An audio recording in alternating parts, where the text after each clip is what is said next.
Hello, everyone. Welcome to BrainMap.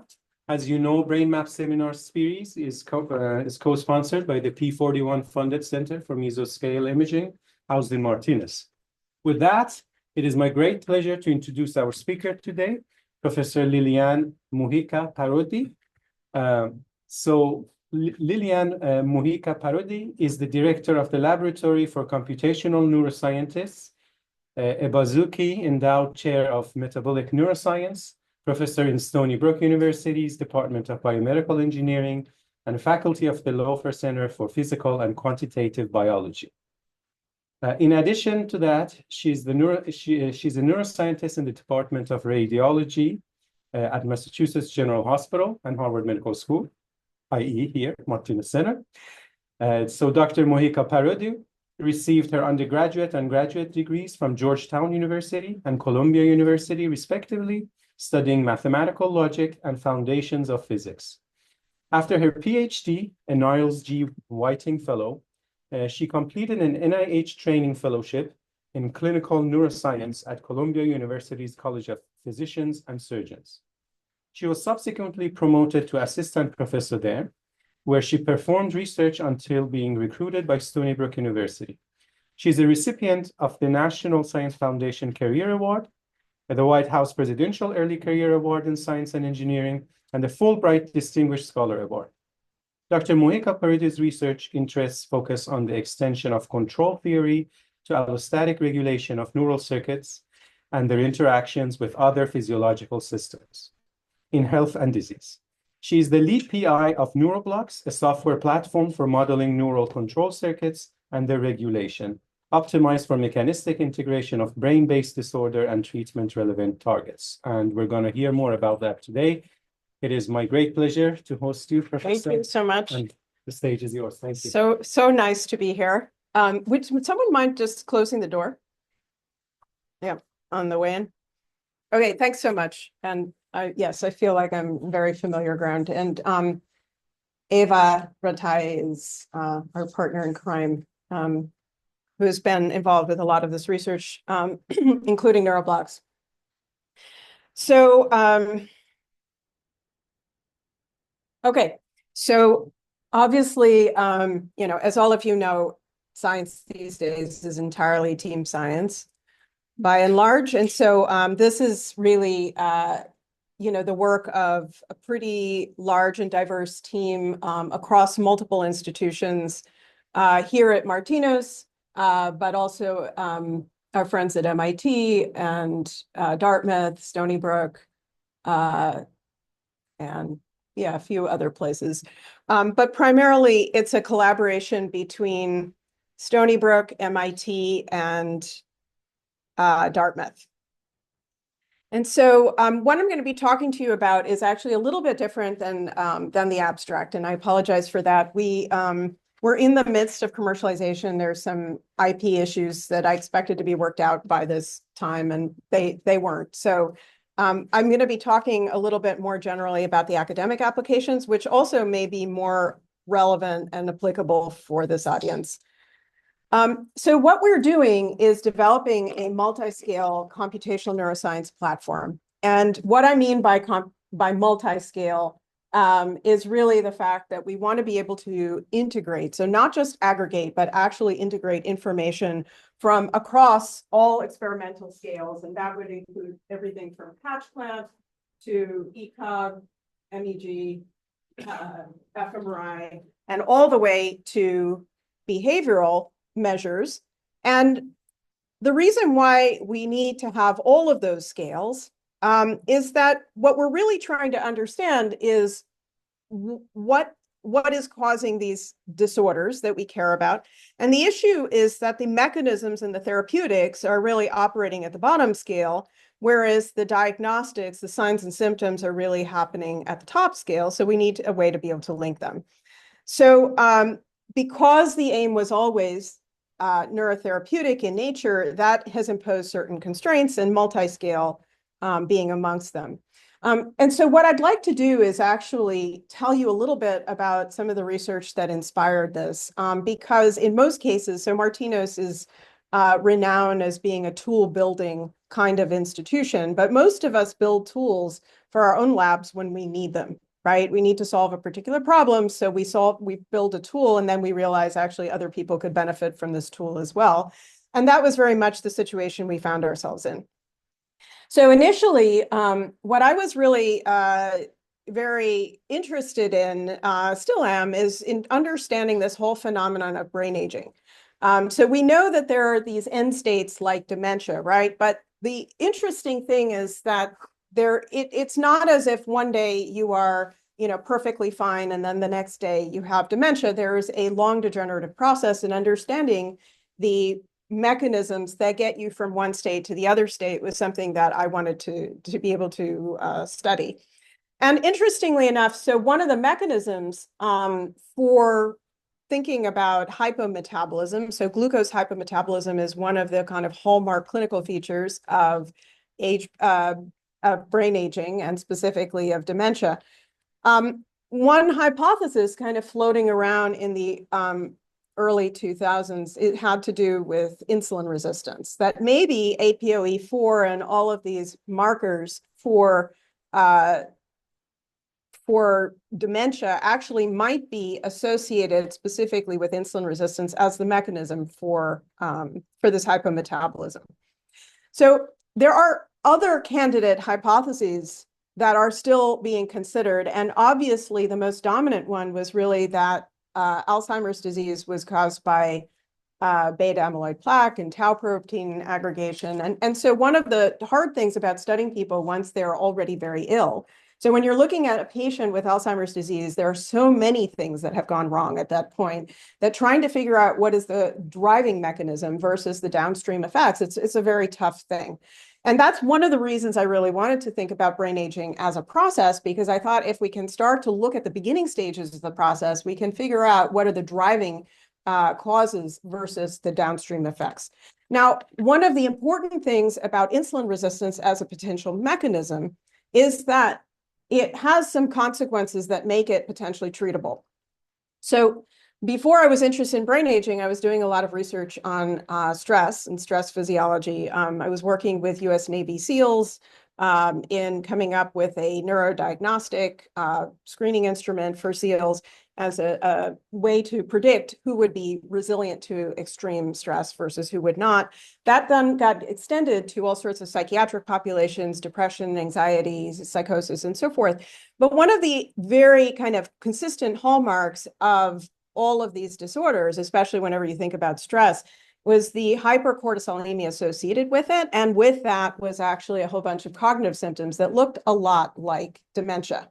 So when you look at, World War I veterans who would come back with what they called battle fatigue, they look like they had dementia in their 20s. And so there was a whole field of research, championed by people like Bruce McEwen, Bob Sapolsky, who started thinking about what stress and specifically cortisol was doing to the brain and causing brain damage. And as part of that, I noticed actually just sort of in passing, this wonderful paper, hi Bruce, written by Sapolsky in 1980.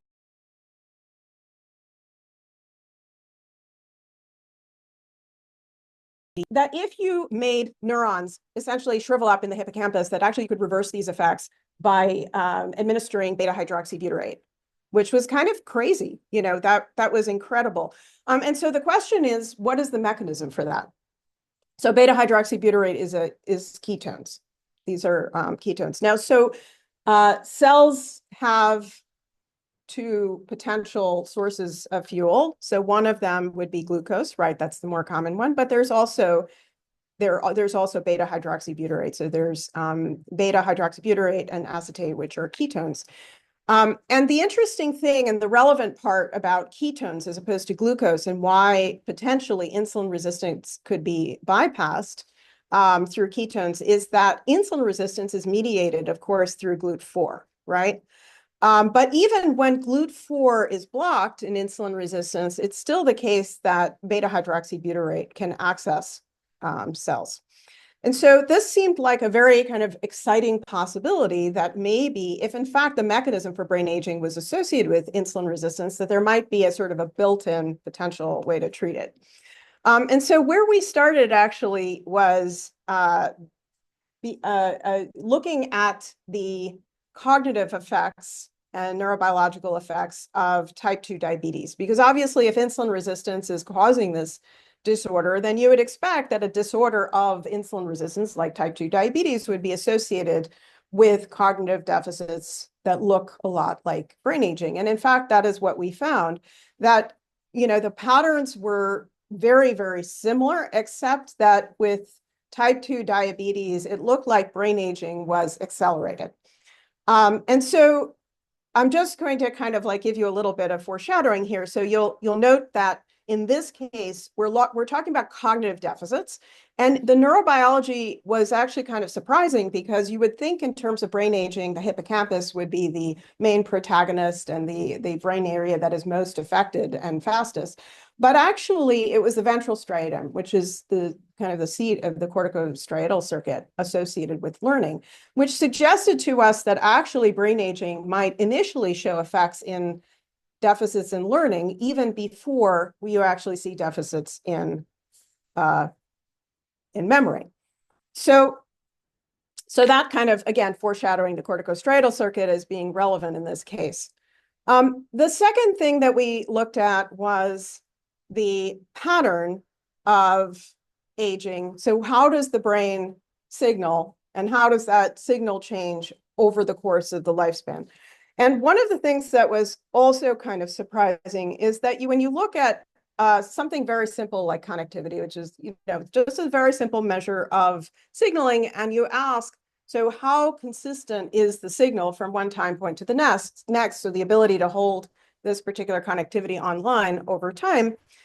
So what we found is that actually there was a degradation as expected with age, but it was nonlinear and very consistently nonlinear. So we looked at one large-scale data set after another, wound up looking at two large-scale data sets in one paper in 2020, and then another one in 2025, another four in 2025. But the pattern was very, very consistent, that it always seemed to have this kind of sigmoid shape. And for someone who's working in control circuits and thinking about physiological control circuits and so forth and complex systems, the sigmoid has a very distinct meaning potentially, because it suggests that actually there is some sort of transition happening where you have some sort of homeostatic regulatory process over here that's starting to break down. There's some tension in the regulation, and then you're essentially transitioning from one state to another state slowly. And so we wanted to understand, all right, well, if there do seem to be these landmarks associated with aging, and they start pretty early on, so pretty consistently they're happening in the early 40s, right? So there's something that's happening in the early 40s. And so the question is, what is it that's starting to occur during these landmarks? And as I mentioned, I mean, there are many potential candidates for that associated with aging. And it looked like this first initial step was really driven by HbA1c, which is a metabolic measure associated with insulin resistance. So it's not like the other measures looking at vascular effects or inflammatory effects, they weren't affected, but it was clear that the initial driver seemed to be HbA1c, and with the following caveat, which is really critical, which is that in addition to asking, what is being measured first? Are you seeing a change in this measure versus this measure versus this measure? These different measures have different levels of sensitivity. So it could be that you're measuring something first, not because it is the driving mechanism, but because it happens to be the measure that shows the strongest sensitivity of the measures you looked at.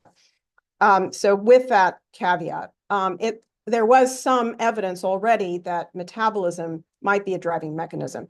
Now, I mentioned that, in fact, for people interested in control circuit regulation, the sigmoid is kind of indicative of a particular type of process. There is a kind of rigorous quantitative way to measure that.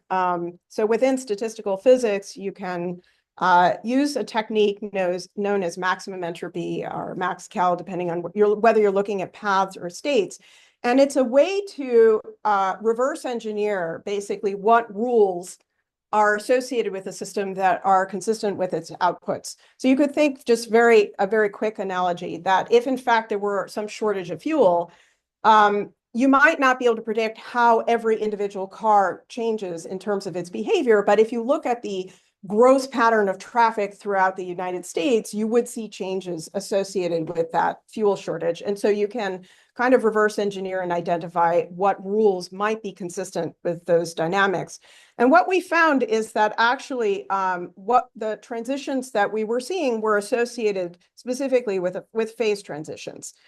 So it wasn't just that something was changing, but it was changing in kind of a fundamental way from one state to the other.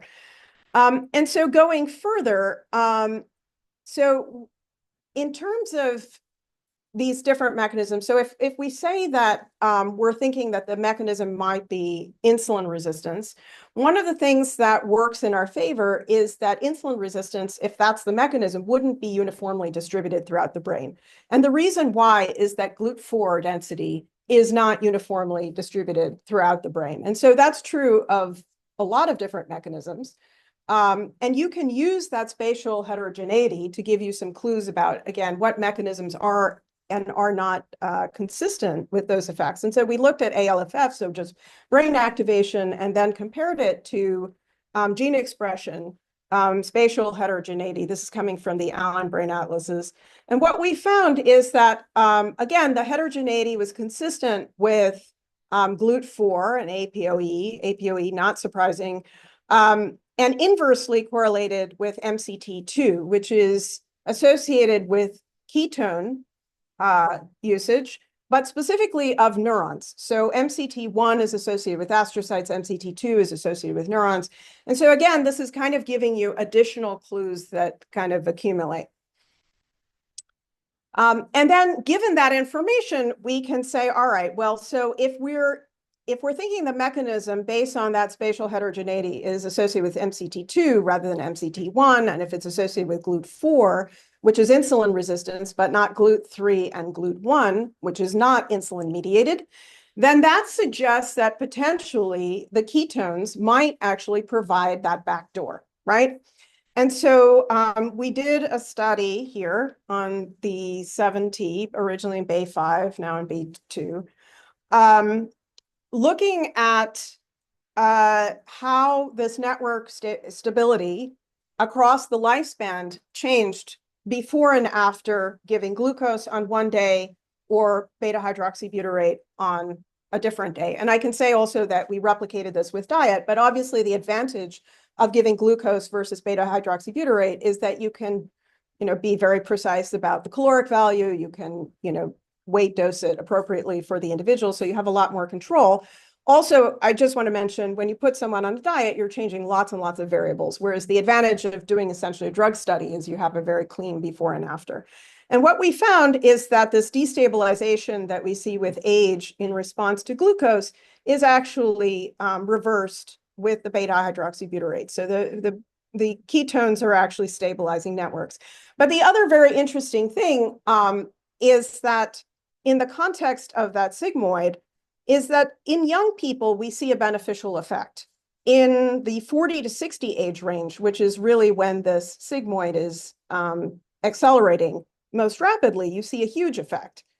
And then past the age of 60, there's still a beneficial effect, but less. And that suggests to us that there might be something like a critical window, where if you want to reverse the encroaching hypometabolism that might be associated with brain aging, you need to do it before that hypometabolism is triggering other secondary effects, because what's happening is that it's going to cause stress in the cells, and over time that will then cause other effects that cause damage that are less easily reversed. So that was then something we wanted to look at mechanistically. So we had another study. This is with collaborators Nathan Smith and Bartosz Kula. And they actually did this study in mice, looking with patch clamp and field potentials, looking specifically at what glucose versus beta-hydroxybutyrate, the very same thing that we gave to our patients, we gave to these slices, and asking, how is this actually affecting neuronal signaling? And with the added benefit that instead of finding people who have insulin resistance, because these were animals, we were able to trigger insulin resistance in a very controlled way. So using indinavir, which is GLUT4 antagonist, you can actually make the animal more or less insulin resistant and then ask actually how does glucose versus ketones affect it. Now, there were lots of effects actually on neuronal signaling, but the most pronounced effect was on axon conduction velocity, which means that the signaling was actually slowed down. Now, this is actually relevant because increased lag in communication and signaling is going to desynchronize the circuit because some parts of the circuit are GLUT4 dependent and other parts of the circuit are not GLUT4 dependent. And we thought, okay, so it could be that that desynchronization could be the mechanism behind this instability in the connectivity that we see with fMRI and EEG. So if you want to tell a story like that, you have to be able to test it. And of course, you need to be able to test it across all scales because what you're asking is a very mechanistic question, which is, if I make something at this bottom scale insulin resistant and actually affect the axon conduction velocity, how is this going to affect the microcircuits, which are going to affect the macrocircuits, which is going to affect the cognition all the way at the top scale?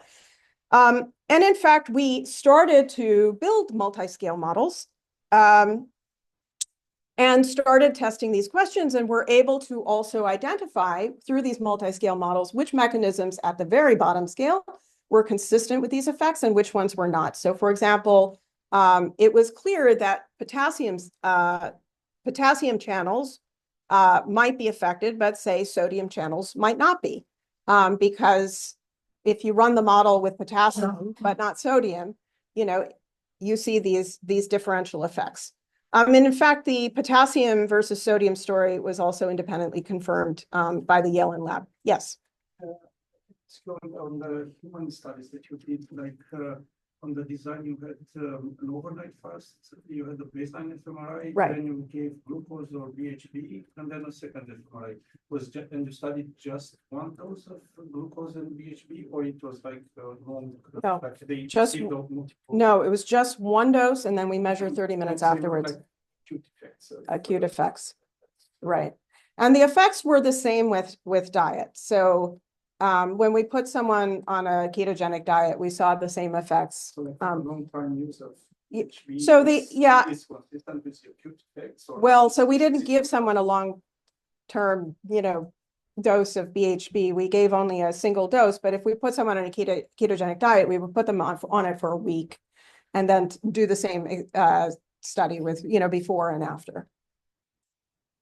So you expect that, let's say, for like chronic diet, ketogenic diet, like there is a cumulative effect on this instability, on this that can be measured by fMRI, this network instability, like you see more, or like see bugs? Well, it is stronger. It is actually stronger after a week on a ketogenic diet. But I will also say that we did a bunch of crazy experiments where we also had people on a ketogenic diet and then take the ketone, or on a ketogenic diet and take the glucose and whatever. And it turns out that there's kind of a threshold effect. So you stabilize the networks once you get the brain into ketosis, but more ketones isn't necessarily better. It's more like you flip a switch and then you see the stability. See some effects also in EEG? Yes, this was replicated in EEG as well.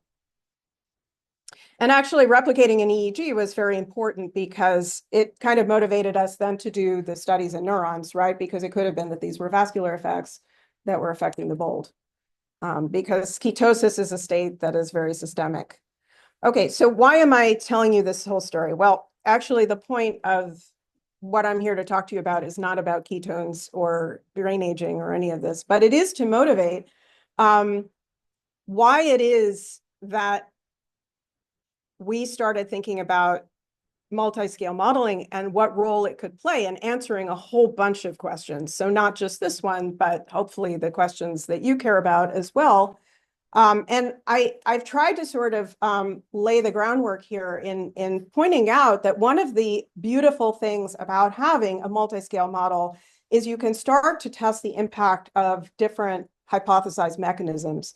One of the things you can test is whether you have the measurement resolution at the neuroimaging scale to even say anything meaningful about mechanisms, because it could be that you have different mechanisms that give exactly the same response, and you'd want to know that. So one of the ways that this multi-scale modeling can be used is a kind of an experimental optimizer to figure out what experimental technique will most allow the trajectories to diverge for your competing hypotheses. And so again, what we're going to want to care about in this particular case, so I'm the one giving the talk, so I will tell it from this perspective, but you can substitute your own behavioral interest. In this case, you know, I wanted to understand cognition, and it had to involve the corticostriatal circuit. And at the bottom scale, I wanted to be able to say something about neurons and ion channels and the Krebs cycle and so forth. And so it had to have all of these components. And this is kind of a challenge, because the question is, how do you create this multi-scale model that is actually going to elicit, for example, cognition? So this is a huge sort of philosophical question as to how do you construct a model? Like, what is a useful model, what is a not useful model? And has to do partially with what it is you want to predict. It's basically, what do you care about, right? And so there is this idea, though, that the best material model of a cat is, I can't see this, is another or preferably the same cat, right? And there are people who think that if they want to create the best possible model, it has to actually be the brain, right? Because every possible detail you could put in it must be there. However, the problem with this approach, from a practical standpoint, is you're going to crash computationally. It's also the problem that when you are building a model that is so mechanistically detailed, you need to make sure that you know how to handle incomplete information. Because sooner or later, you will come up against the corners of what you don't know, and a model that can absorb that and deal with it is going to crash. And so Lemma, who is my cat, and in addition to being beautiful, is also very wise. She says, a computational model's level of resolution is a critical design choice that needs to match the symptom's goals. And as I said, I mean, in this case, our goals are really to develop these neurotherapeutics and to think about mechanisms of disorders. And so we have to, consider the model from that standpoint. So I also should mention that in different subfields, networks, circuits, computational model mean different things. And so just for the sake of clarity, I need to just also be clear about what I mean by models. So typically within the neuroimaging world, the focus on what are described as circuits could, I think, also be described as networks. Okay, I would describe them as networks. There is a difference fundamentally between networks and circuits. So first of all circuits are networks. Not all networks are circuits. So circuits perform specific functions. They have behavior. They elicit, outcomes and so forth. The operative term is the circuit part, which is a circle, right? It allows for feedback. So networks don't necessarily allow for simulations. And so in the context of neuroimaging, as you know, most network analyses are really thinking about correlations. And when you have tools that are developed to start thinking about computational approaches, what is typically meant by computational approaches are either improving the reliability and reproducibility of connectivity, which are correlations or co-activation patterns or feature extraction, using meta-analyses across data sets and modalities. Or if you're using machine learning, thinking about using that machine learning for decoding functions and disorders from time series.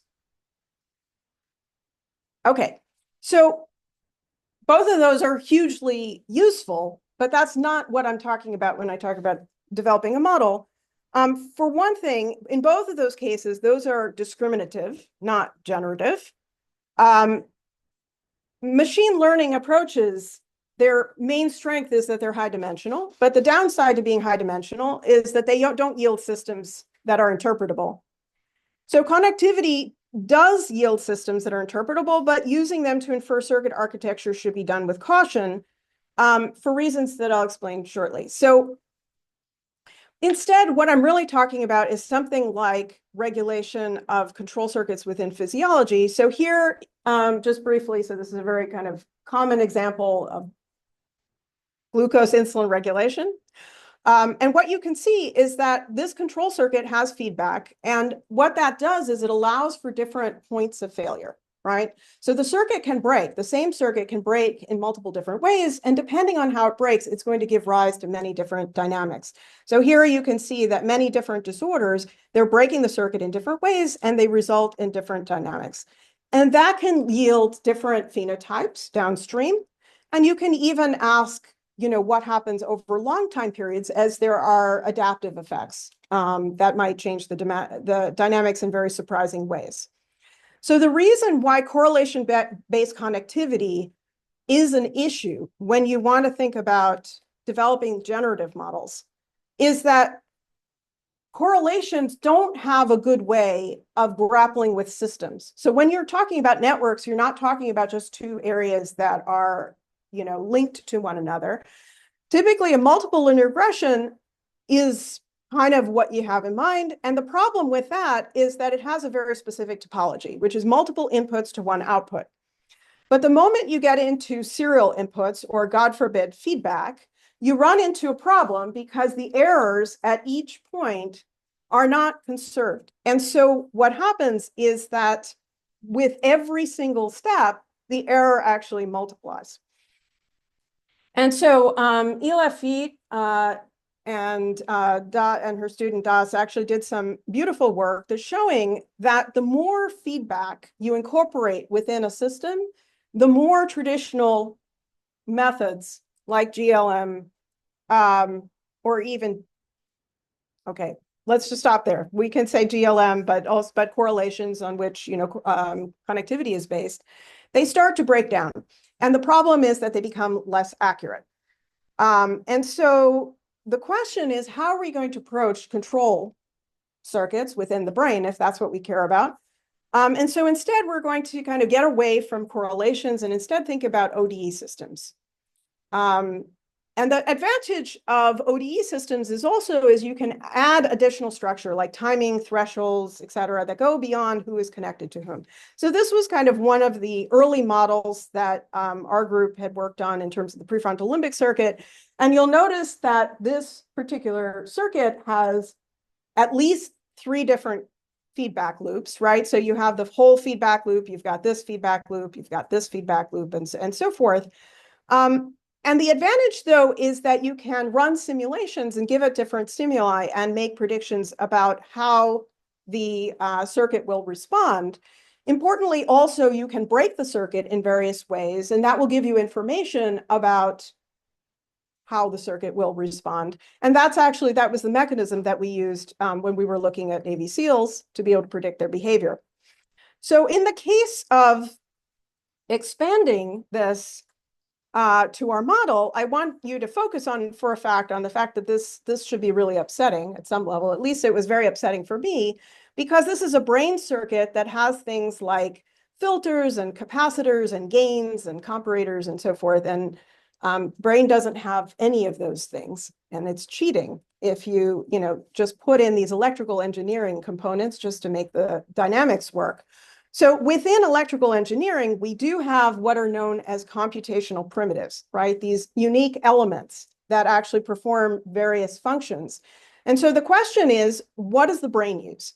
So in this case, here's one computational primitive, which is biomimetic, meaning this is actually something at the spiking neuron scale, a microassembly that performs a particular function in the brain. This is called lateral inhibition. It's ubiquitous throughout the cortex. It's composed of 4 excitatory inputs. The first one that hits inhibits the rest. And actually, depending on how it's tuned, it'll give rise to particular functions, and in this case, a filter. So when you see a filter function within the brain, this is a biomimetic mechanism for achieving that. So these computational primitives, the biomimetic computational primitives, then can form the basic underlying structure for what these macro circuits can be created from. So in the same way that electrical circuits could be created from resistors and capacitors and gains and comparators, the biological circuits in the brain can be constructed from the computational primitives that are actually providing signal processing effects. And so in this way, we actually developed a corticostriatal circuit where the general idea is, again, you have these spiking neuron scale microassemblies, which are empirical. This is not something we just sort of developed out of our heads. This was actually taken from the data. These perform different functions. And then also empirically, these were determined to be arranged in a particular way. And that gives rise to this corticostriatal circuit. So here, this circuit is performing a particular task. And that's the nice thing, actually. We have a circuit that can learn, it can do tasks, it can do many different types of tasks. And actually, I'm planning to replace my graduate students with it soon. And so here, what it's doing is actually category learning. And so it has different types of stimuli that are very ambiguous, so just groups of dots, and it has to figure out over time, what is a category A versus a category B? And it's going through these different steps in performing cognition. So once we've made a model prediction at each of these scales, we then need to test it, obviously. So we use macaque electrophysiology at the spiking neuron scale and the local field potential scale, as well as the behavioral scale, gave the model and the non-human primates the same task, measured both, and then you compare, right? So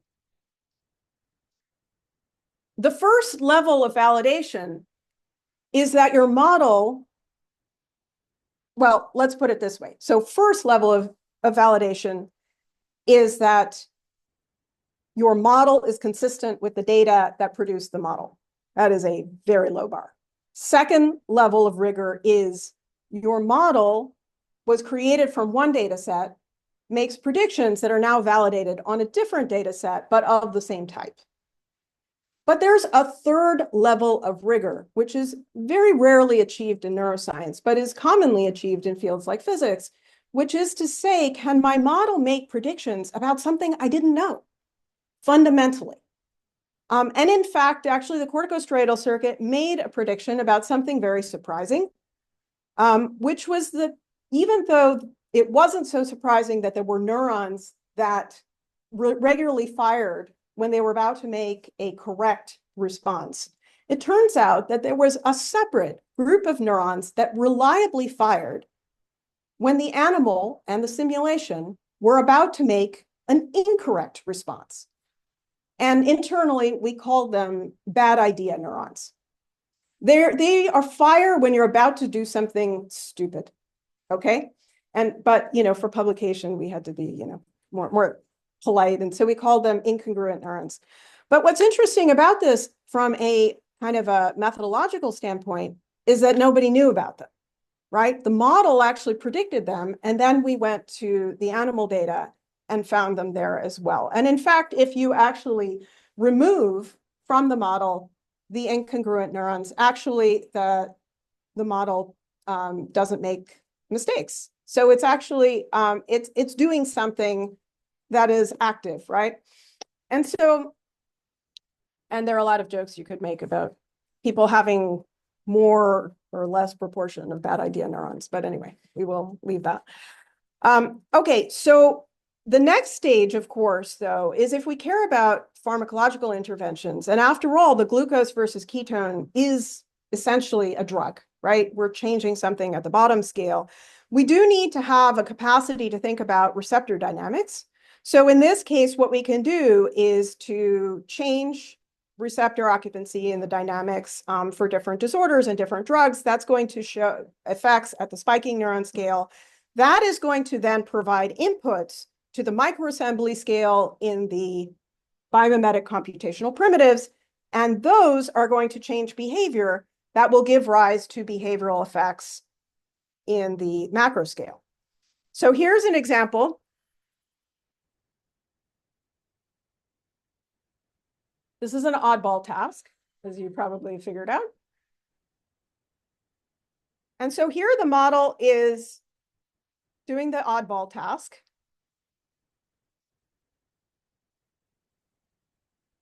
And then what we can do is give the model propofol. And it makes a prediction, which again, we tested against the macaque data. So then you can see how this can be useful, right? Because if now we can make predictions from the model as to how a particular drug will interact not only with the bottom scale at the receptor dynamics perspective, but actually at the microcircuit scale to the macrocircuit scale to the behavioral scale, this all of a sudden turns out to be a useful technique for drug discovery. And so because in our case, of course, our drug of interest was metabolic, thinking about glucose versus ketones, we developed a whole module that was really specific to neurotransmitter cycling of metabolism within the metabolic variables. And here, Doug Rothman, who's an amazing guy who had a lifetime worth of metabolic flux equations, we basically decided to download his brain into Neuroblox and to put all of his metabolic flux equations in a form where they actually could be operationalized. And so all of this is getting implemented within the Neuroblox metabolic module, which you can already start to access.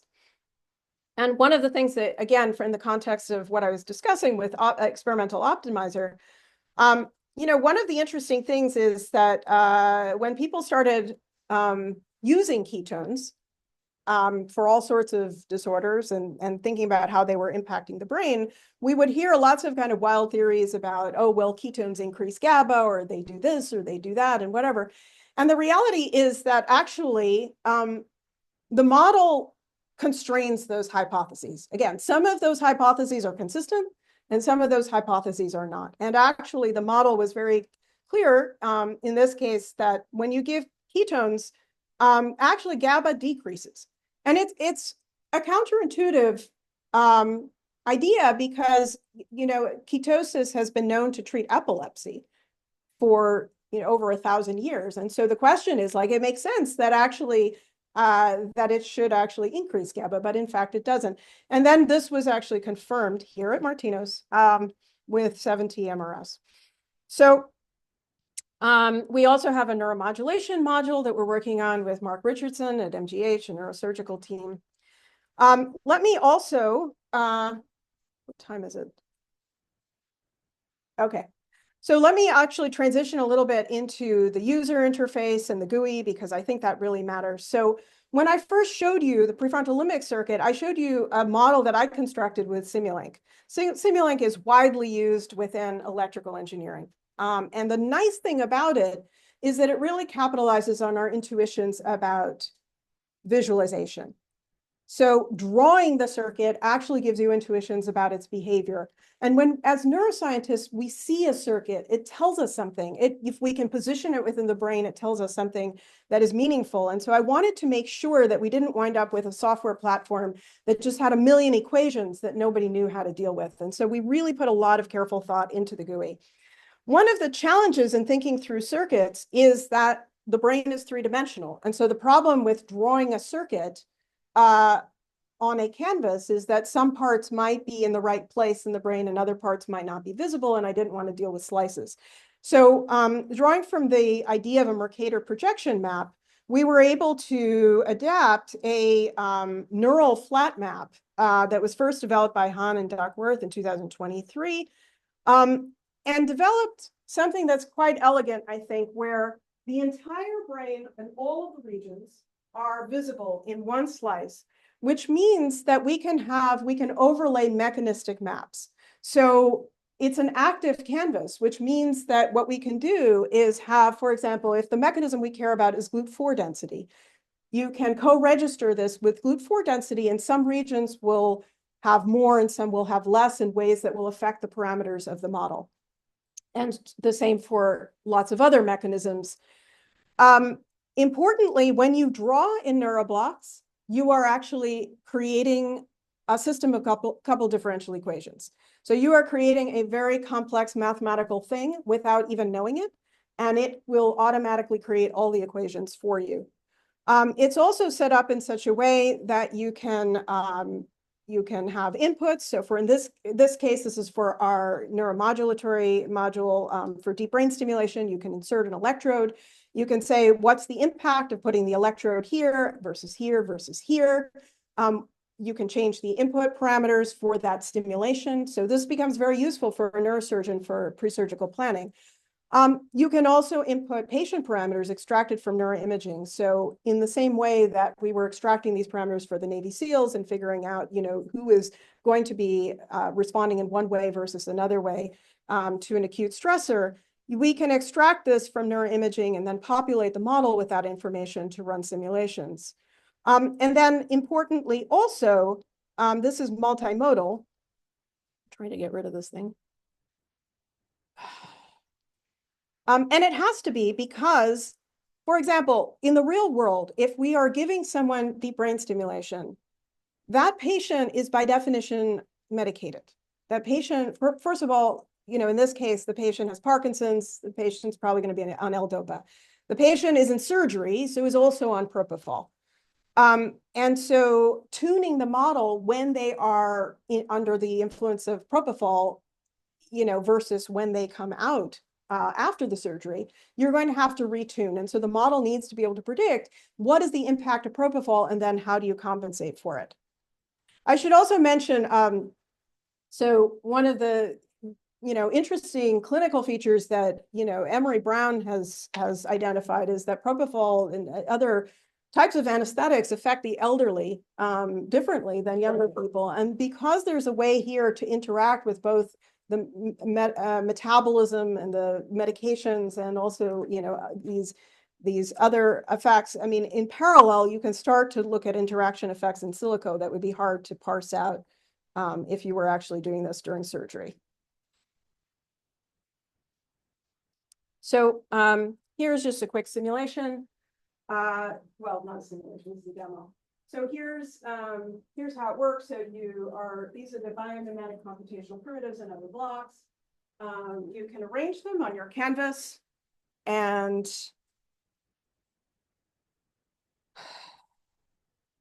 so in this case, again, this is the DBS ones, just very, very simple circuit, just to show you how it works.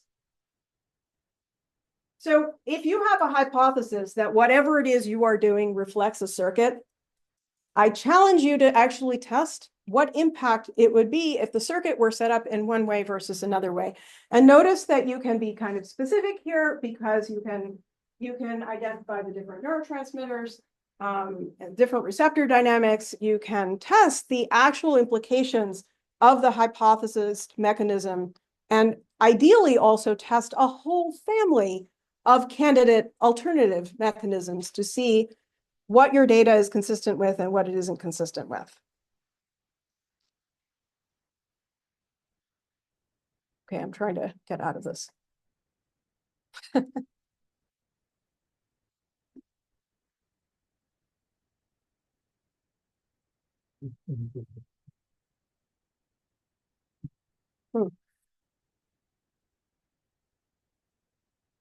Okay. Okay, so I'm basically done. So basically what we're trying to put together is something that I think of as a kind of a knowledge integration ecosystem. So the models that we are developing are based on the literature. So they are comprised of hundreds and hopefully soon thousands of different pieces of information, experiments, different competing hypotheses about how circuits are constructed. But this provides a way to integrate all of that information and operationalize it. And it also allows you something that has been very challenging for us in thinking through, what is the right way to model this versus the wrong way to model it. One of the biggest challenges has been being able to compare models directly. So models today are constructed in very different ways. They're constructed artisanally, often with different ODE solvers, but different individual components. And so one of the things that Neuroblox does is it allows these models to be normalized within a common language, all using the same computational primitives of various sorts. And it allows you, because of this, to compare and contrast models for their performance and accuracy in a much more rigorous way. So on that note, I want to thank you for your time, and also to acknowledge our sponsors, obviously, primarily the Bazooki Group that invested heavily in the creation of Neuroblox, but also the Brain Initiative, NSF, and the Keck Foundation. And I should let you know if you want more information about our research, LC Neuro, access to Neuroblox. You can go to Neuroblox, you can download it. We taught a course on Neuroblox in the context of teaching computational neuroscience at MIT in January. The whole thing was filmed. All the exercises are available. If you want to do those tutorials, you can do so. And we're constantly adding tutorials, and we are hiring if this is something that seems like it would be of interest to you. Thank you.